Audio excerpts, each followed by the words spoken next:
Hey guys, welcome to another episode of Abe's Finance.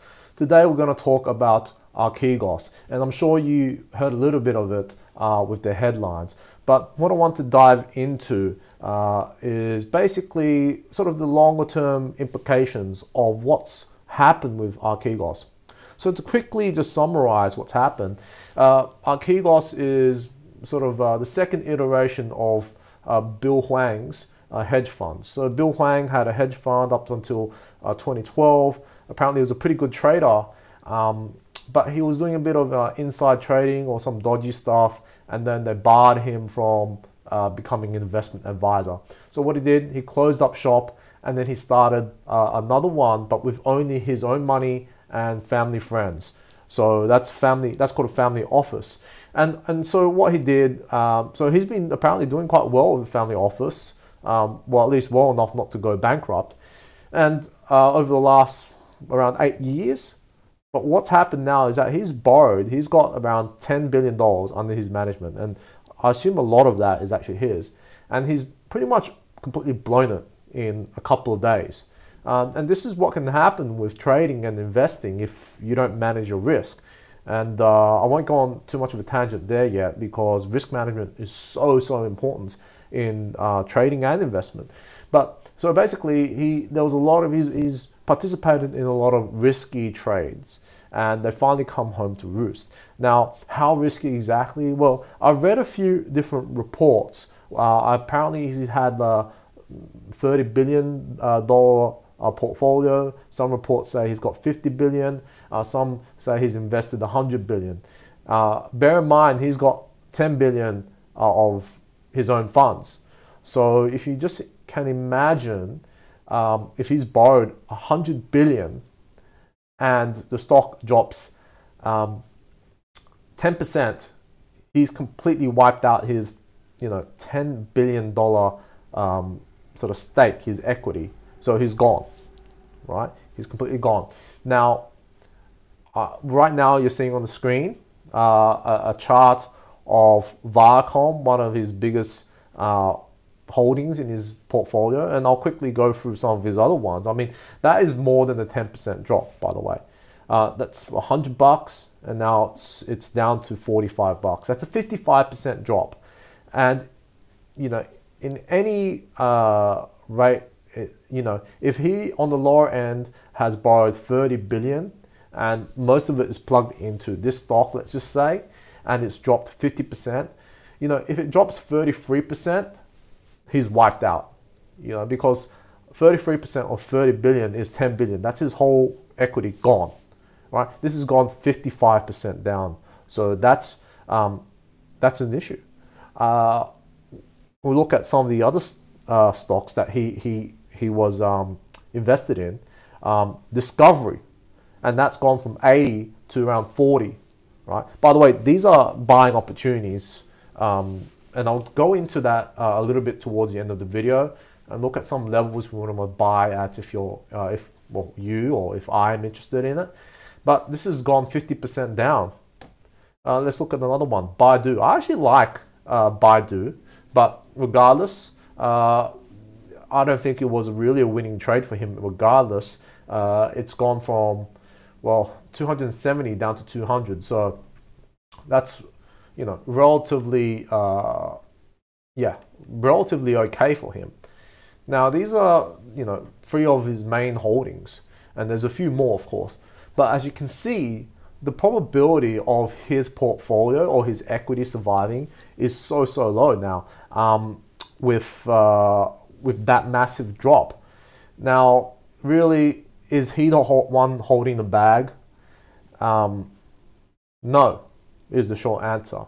We're talking about, the only way he got 100 billion to play with is because the major banks lent him the money. Now, normally banks shouldn't really lend so much money to someone who's been participating in the markets in a dodgy manner, aka insider trading. But he gave him a lot of business, and he seemed to be doing okay and making money. So money talks. So that's That's all the Goldman Sachs who lent them, and the Morgan Stanley, and the Nomura's, and Wells Fargo, and all these major banks said, you know what? We only care about the money, basically. And you know what? We don't really care about the risk either. Who cares? Well, actually, someone did care, and that was Goldman Sachs and Morgan Stanley, and they basically called time on his portfolio. That's why we see this fire sale. They basically forced him to liquidate his assets, which is a little bit sad, because if they didn't force that, if they didn't force the liquidation in the fire sale, he might not have it might not have gone so bad. But you know, that's what they did, and they were the first ones to get that risk off their books, and they don't care about all the other banks that they started taking down. So this is completely this is how the banking world operates. You know, it's shark versus shark, and so they want to protect themselves, and they did the risk management, and that's how we got to today. Now, what is the significance of this? Is that how many family offices are there? You know, we know there's a lot of hedge funds, but you know, equally there's a lot of family offices, and they don't really have as much regulation and oversight from the government as hedge funds. So this is potentially the tip of an iceberg. I mean, it probably is a one-off, but at the same time, let me say one thing. You know, never mind banks, humans are pattern recognition machines. You know, if someone goes, okay, this happened with one of our clients, right? We had to force a fire sale and the liquidation of one of our clients. What's the probability that our second largest or another one that's similar size has issues like this, or a third, a fifth, a 10th client, or another, you know, maybe I've got hundreds of clients with issues like this. And guess what? Almost all of your clients are invested in the stock market, right? And if they're invested in the stock market, I mean, look at where the stock market is today. It's at all-time highs, basically, right? Everything's overvalued. The moment we get a hiccup in the stock market, the moment we sneeze, the moment Jay Powell says something wrong, the stock market could look very much like what you're seeing on the charts right now on the left side of your screen, right? And what's going to happen?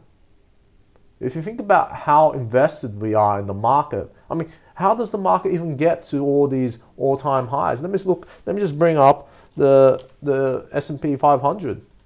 I mean, how does this even happen? Straight line, how does this even happen on, you know, in a pandemic where everyone's locked down? I just don't understand. We're at all-time highs. How many people are up here? How many hedge funds? How many family offices? What happens when it takes a big fat dive, right? And that's what I'm talking about. There's so many systemic risks in our financial system. Now, this is not technically, I don't think this is a contagion event. This is not something that will bring down the banks.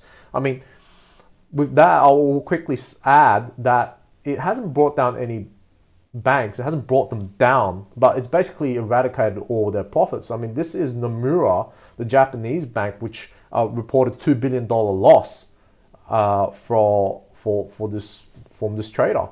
Right, $2 billion loss, and the stock price shows that story. Boom, straight down. You know, and we're looking at Credit Suisse. They had a massive drop. It might not be so clear for you, but you know, from 13 to 1150 overnight, just like that. You know, they're disclosing this. Goldman Sachs, this is just a dip. You know, hardly anything. But they were the one that escaped. They were the one that triggered this. Morgan Stanley, again, very similar, because they were the two that triggered it. JP Morgan, pretty much no effect. I don't think they lent it. I'm not sure. Wells Fargo, minimal. So I think generally, you know, if this is the case for only one client, think of how many other clients there are with all these issues, right? And we're being incentivized to take more leverage, right? To borrow money, not necessarily to buy housing, which we are doing, but also to buy stocks.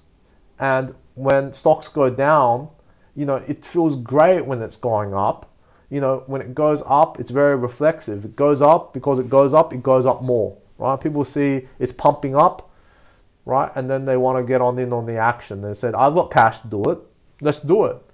But what happens when everyone's put all their cash in already? I was going to do another video too about how the stimulus checks aren't really pushing the markets up much anymore. The power to push up the market has been far, far less. So I think that stimulus push is starting to wane, and you don't have to be a genius to see that everything's a bit too expensive. Wouldn't it be nice to have a cheaper stock price? And that's when the selling begins, because wouldn't you prefer to take some off and buy at a cheaper price, aka a dip? I would. Why would you want to buy stuff that's so expensive? I want to have it when it's cheap, so I'm not going to buy. And if a lot of people don't want to buy, then it goes down until it goes down enough that people want to buy. That's how the stock market should work and probably will work eventually. So I'm not forecasting a crash necessarily. I'm just saying these are the dynamics that can spiral out of control. And this idea with Archegos, it could really be Archegos. All right. Well, I'm trying to say Armageddon, but Archegos is a bit, it doesn't come out too good. Probably shouldn't come out too good. It's not a good thing, right?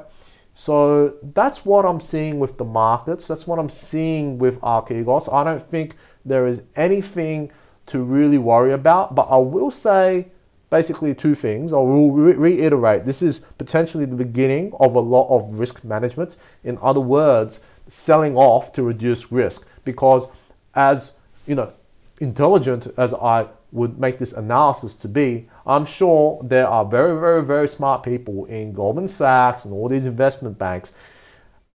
Their risk management department, their risk department is going on overdrive right now. They're going through every single client as I'm speaking and double, triple checking everything and seeing their leverage, what derivatives and what bets they're in, and they're going to have to make tough decisions, right? And hopefully, and maybe actually, that if the market keeps going up, it goes to all-time highs, these banks will start calling up their clients and go, you need to get out of this risk. And so that creates the ceiling for our stock market rather than triggering a crash, because no one wants to do this fire sale again. We want, people want to sell it on a high price. So maybe you might have nice news, you might hear it on the newspaper or the stock, it might go up and there'll be a lot of optimistic news, and then that is opportunity for the banks to get out of these positions, right, and sell it to the common folk. That's how the game works. Maybe I'm being, I'm overthinking it, or being conspiratorial, but, if I had the money and I had the means and I had the contact with the journalists, with that industry, and I can sort of influence, peddle my influence in some way, shape or form, I probably want to do that and get out on a good price. So, and not bankrupt my own bank. That's how to operate. So these are a few of the new dynamics I'm starting to see with this Archegos development. It seems like a one-off story, but it could have longer term implications, and it could change the tone of the markets yet again, because it's changed since the last stimulus we've had. It's changed since the pump and dump, or just the pump from the cryptos in the last 2 months. It's changed since Tesla dropped and ARK Invest has been dropping. So, well, the NASDAQ in general has had a bad run the last month or so. The mood is starting to change in the market. And one of the terms, like a Wall Street term, is the market internals, So you might look at, the fact that the stocks are all up, but then one of the indices, NASDAQ, is not up, it's down. So let's say there's the NASDAQ, the S&P 500, the Dow, the Russell. One of them's one of the engines is taken down. If we have another one, then that might signal a little bit of bearishness or a lot of bearishness in the market. So that's what I'm seeing, guys. Now, speaking of, let's say markets going down or whatnot, as I mentioned, it is a fire sale. And this is a literal definition of a fire sale. In fact, the whole world knows it's a fire sale. Now, this is not going to be financial advice, but maybe it's worth looking at buying this dip. And it's not even a dip. It's a fire sale. You're getting, things, not necessarily cents on the dollar, but, you're getting Viacom at 40 cents on the dollar compared to a few days ago. And, I think I'm looking at $40. That looks so good. And if we go look back a bit more, around the $42 level is a great place to buy. And it's actually gone past $42. It's hit $40 and it's coming, the 200 moving average is $38. Anywhere between $38 and $45, that could be a good place to buy. And with these like dramatic opportunities, it could be very quick. Now, normally the way I like to trade is I want to see, they say never catch a falling knife. And I'm not a big fan of sayings, but I do trade in this way. I let it drop, come back a bit, and then, wiggle around. And then I go, okay, it's not dropping anymore. So let's try taking a shot long and going up. That could be a good trade. Don't be surprised if you see that in the next couple of days or next couple of weeks that we get some sort of recovery. And, if you sell it back off at $70, take off half your holdings at $70. And then, if it drops a bit, get the rest out. But, if you just take half of your profit off, you could make a lot of money with that. And don't worry about cryptos. This is the one to make a bit of money because this is incredibly oversold. And if you look at Viacom's sort of profits, it's not doing too badly. I think it makes about $4 per share a year. Right? I think it used to make $5 earnings per share. Now it makes about $4, after the pandemic. $4 per share. You buy at $40, that's 10% yield. 10%, can you get 10% in the bank for your interest in the bank for putting your money in the savings? No, you can't. So this is a good stock. Well, I'm not saying it's a great company. I'm not looking into that. But in terms of looking at the price, looking at the possibility of buying it cheap, I think it's a good opportunity. Not financial advice. Let's look at another few bargains too, which is Discovery Channel. Discovery, hold on, let me get this right. Discovery, let's have a quick look at where is a good place to buy. Now, if I think, let's say the market is a bit bearish on this still, you might look at $32, right? $33. That looks so good. $33. How it's such a nice round number. Again, I'm actually pretty confident in this in some ways, or many ways. $33. That's a beautiful number, symmetrical. Comes down to there, put some limits on there, get filled. And there's a 200 moving average there. I can't believe, in many ways, how dramatic this run-up has been. Now, if you think about, maybe that's why he bought it. Maybe he was just buying the pump. But it's gone up from $20 or under $20 to $70. It's gone up 4 times. If Mr. Bill Huang of Archegos got in at the lows here and it went up to $80, how much money would this guy have made? But, this is what happens when the banks screw you over. These are sharks. And I don't mean that in a negative way, potentially. This is the sort of power that they have to wield in the market, that they can cause this sort of stuff. Whether I wouldn't say this is maliciously or intentionally caused. It's just the risk management policies can affect the market in this way. Baidu, which I'm very keen on because I'm very bullish on Chinese tech. I just think that Chinese tech is really cheap compared to American tech companies, and they're going to occupy a similar position in the economy as the American tech companies. You're talking about like Alibaba. That's kind of like Amazon slash eBay slash PayPal, which is amazing. You know, yes, there's a lot of control from the government, but you know, Alibaba is just, it does everything in terms of online commerce. It's like an e-commerce, you know, god of China. Baidu is the Google of China. And would you want to buy Google at now half price? It was 360 bucks here. Now it's gone down to 180. I think that's really a really smoking deal if I've ever seen one. And we'll just quickly look at, can we see how much earnings? They're making $2, $3 a share earnings, which is not that much. But this is a tech company with high growth, you know? So I'm looking at 180. That's a nice number. I like to watch it slow down. So, you know, this is the trick with trading. Take your time. If you miss out, you miss out. There are millions of trades that you've missed out in your lifetime. One is not going to kill you. So wait. Make sure you see something you like, that there's a little bit of a turnaround. Don't wait till there's too much of a turnaround because it's too late. But just watch for some signs of a turnaround and get in. And don't worry too much. If it's a stock you like, it's stock you like. Anyway, that's my video for today. Be careful out there. I think that some bearishness could come in. This is just how, you know, how moods change in the market. Sometimes very small individual events can change the mood of the market. And that could be all it takes. So be cautious. And if you are a dip buyer, look into these three stocks, the Viacom, as well as Baidu and Discovery. Oh, and also the bank stocks too. I don't know. I think there's a potential for more bloodletting.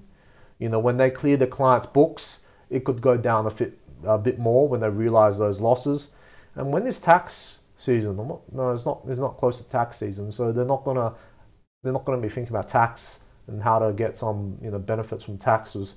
So anyway, Nomura, massive drop, 200 moving average at 540 yen. 580 yen is the last major high. We're reaching there. So, you know, once the bearishness of these individual companies clears off and it's priced in, think about going alongside, because I think maybe there's a bit of overreaction here. Anyway, I hope you enjoyed that video. If you did, hit the like button and feel free to subscribe. And I do these videos as often as I can, not all the time, but just as often as I can. If you have any feedback too, leave a comment in the comment section, and that'll be super cool. Hopefully it's constructive, and you're not gonna, you know, crush me or anything like that. But, you know, anyway, with that being said, take care, and I'll see you in the next one. Thank you. Bye.